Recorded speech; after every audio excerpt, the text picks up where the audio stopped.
হয়। এই দুঃখ, কষ্ট, বিপদ আমাদের কোমরকে সোজা করে, আমাদের পায়ের মাটিকে শক্ত করে। চিল্লায় বলেন ঠিক কিনা? প্রতিকূল পরিবেশে কিভাবে বাঁচতে হয় এই দুঃখ কষ্ট আমাদেরকে শিখায়।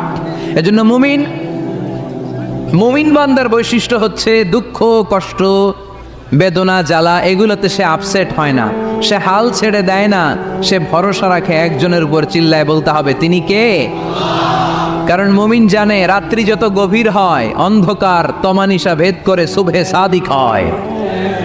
মুমিন জানে গর্ভবতী নারীর পেটের ব্যথা যেই দিন বাড়তে থাকে ওই দিনই নতুন মেহমান আগমনের সময় ঘনাতে থাকে। মুমিন জানে তার জীবনে দুঃখ কষ্ট বিপদ যত বাড়তে থাকে সুখের দিন কাছে আসতে থাকে। এজন্য মুমিনের হারাবার কিছু নেই।